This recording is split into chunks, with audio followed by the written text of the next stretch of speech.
ध्वनि प्रतिध्वा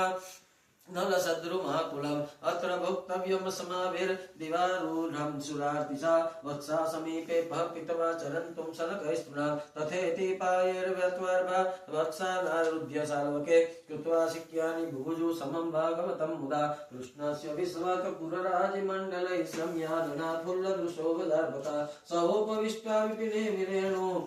विरेजुश्चद्दा यथाम्भोरुहकर्णिकाय केचिद् विश्वदले केचिद् पल्लवैरङ्कुरैफलै श्रीभिस्त्वद्भिर्दृग्भिश्च बभूजु कृतभाजनाः